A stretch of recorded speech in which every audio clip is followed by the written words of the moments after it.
Assalamu alaikum. Start with the name of Allah. Today's our topic is cell repair and wound healing, regeneration and repair. Healing.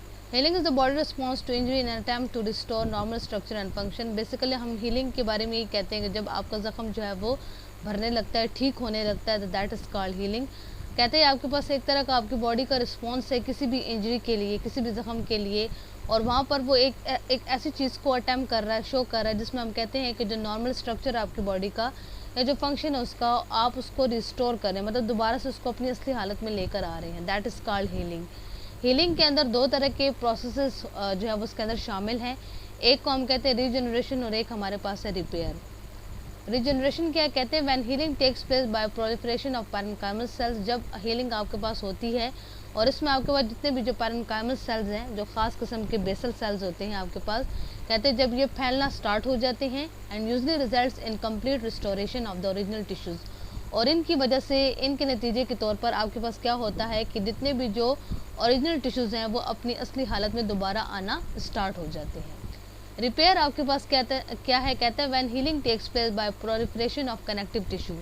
कहते हैं जब healing का अमल आपके पास हो रहा होता है और उसमें हम कहते हैं जितने भी जो कनेक्टिव टिश्यूज़ हैं वो आहिस्ता आहिस्ता फैल रहे होते हैं, और ये एलिमेंट्स, इनके नतीजे में आपके पास क्या होता है? फिब्रोसिस और स्कैरिंग होती है.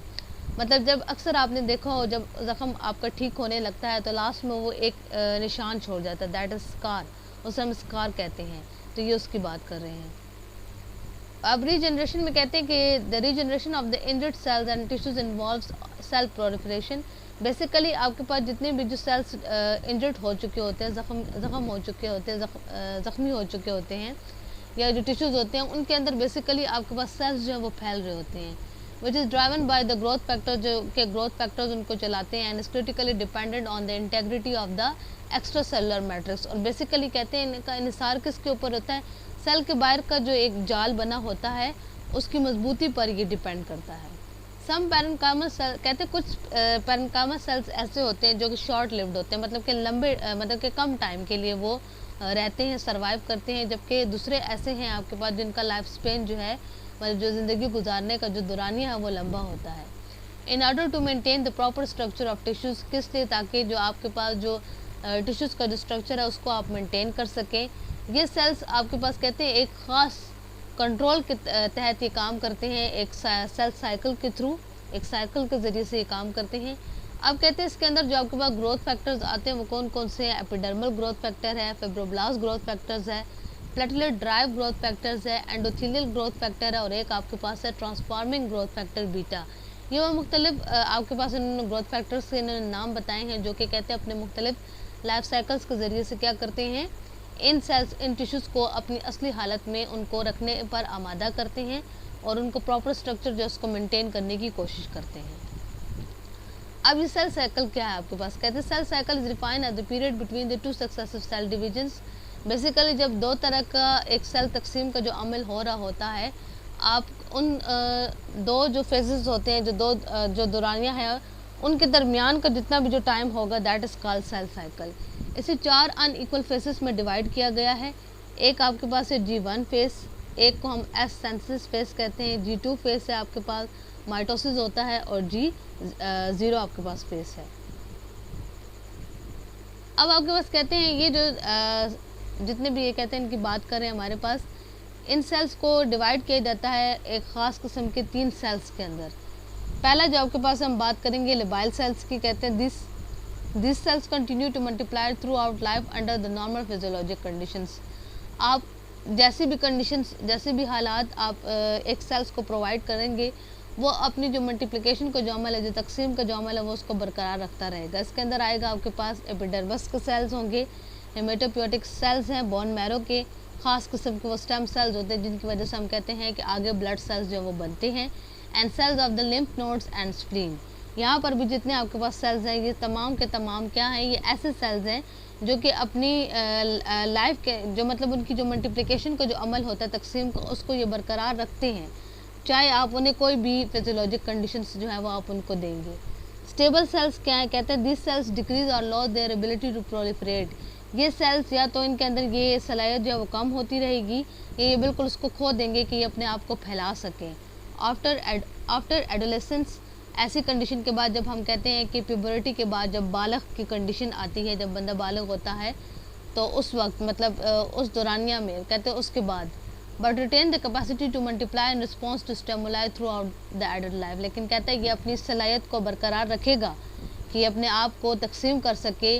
आप जब उसे कोई भी जो है वो स्टिमुलाई जो है वो किसी भी मतलब कंडीशन के अगेंस्ट वो जवाब दे रहा है एडल्ट कंडीशन के अंदर। दिस इंक्लूड, इनके अंदर आता है parenchymal cells of the organs. कुछ अज़ा के इन्होंने नाम लिए हैं, उनके पैरेन्काइमल सेल्स होते हैं इसके अंदर, लाइक लिवर है, पेनक्रियाज है, किडनीज है आपके पास, मेसेनकाइमल सेल्स हैं, लाइक स्मूथ मसल सेल्स हैं, बोन है एंड कार्टिलेज सेल्स है। अब ये तमाम सेल्स कहते हैं इनके अंदर या तो ये जो सलाहियत होती है अपने आप को फैलाने की, ये बिल्कुल कम हो जाती है, ख़त्म हो जाती है, लेकिन आहिस्ता आहिस्ता कहते हैं जैसे जैसे एडल्ट कंडीशन की तरफ ये जाते हैं, जब बालिग जो कंडीशन होती है एक सेल की, तो वहाँ पर कहते हैं आहिस्ता आहिस्ता इनके अंदर ये जो अपने आप को मल्टीप्लाई करने की जो सलाहियत है वो इनके अंदर मौजूद रहती है। Permanent cells, this cells lose their ability to proliferate around the time of the birth. कहते हैं ये सेल्स अपनी इस सलाहियत को फैलाने की जो उनकी सलाहियत है उसको ये जो है वो खो देते हैं तब जब आपके पास पैदाइश का जो है वो टाइम होता है तब। दिस इंक्लूड, इनके अंदर आते हैं neurons of the nervous system. Nervous system के अंदर जो ख़ास आपके पास ब्रेन सेल्स हैं उनकी बात कर रहा है। Skeletal muscle and cardiac muscle cells, ये तमाम सेल्स आपके पास परमानेंट सेल्स के अंदर आते हैं। अब एक इमेज आपको ये बता रहे हैं स्केच के ज़रिए, मुख्तलिफ 3 तरह के साइकिल्स आपको शो किए गए हैं। कहते हैं the inner circle shown with green line represent the cell cycle for labile cells. ये जो ग्रीन कलर का जो साइकिल है ये आपके पास लेबाइल सेल्स के लिए है। इसमें जो 4 तरह के इन्होंने फेजेस की बात की है, प्रोफेज है, मीटाफेज है, एनाफेज और पिटिलोफेज है। ये लेबाइल सेल है आपके पास, स्क्वेमस सेल है। सेकंड बात करें circle shown with yellow orange line represent the cell cycle for stable cell. Yellow और जो ऑरेंज आपके पास स्टेबल सेल के लिए, इसमें आपके पास आता है हेमेटोसाइट्स, लिवर सेल्स हैं।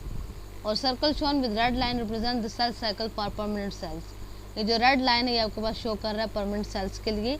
इसमें आपके पास आते हैं न्यूरॉन के सेल्स और सेल की डेथ भी इसमें वाज़ेह हो सकती है।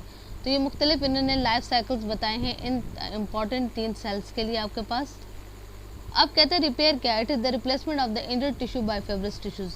अगर आप कहते हैं उस जो टिश्यू जिसको जो है वो डैमेज हो चुका है, ज़ख्मी हो चुका है, आप उसको हटा रहे हैं, उसकी जगह पे आप ख़ास किस्म के फेब्रस टिश्यूज़ को वहाँ पर रख रहे हैं, तो दैट इज़ कॉल्ड रिपेयर।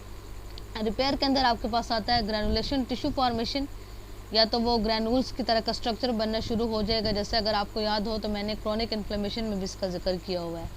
या फिर आपके पास कहते हैं कंट्रक्शन ऑफ वुंड्स हो जाते हैं, आपको जो ज़ख़म है उसका साइज़ आहिस्ता आहिस्ता रिड्यूस हो जाता है, कम होना शुरू हो जाता है। आपने बात नोट की होगी कि जब एक ज़ख़म हमारा बिल्कुल फ्रेश होता है, ठीक है, फ्रेश एक ज़ख़म जब हमें कट लगता है तो उस वक्त उसका साइज़ कैसा होता है, और जब आहिस्ता आहिस्ता जब वो ठीक होना शुरू हो जाता है तो आहिस्ता आहिस्ता उसका साइज़ कैसा होना स्टार्ट हो जाता है, कम हो जाता है उसका साइज़। तो that is called construction of wounds. इसमें तकरीबन टाइम लग सकता है आपके पास, काफ़ी टाइम लगता है, 10 से 14 दिन भी लग सकते हैं, ज़्यादा टाइम भी लग सकता है आपके पास। Thank you.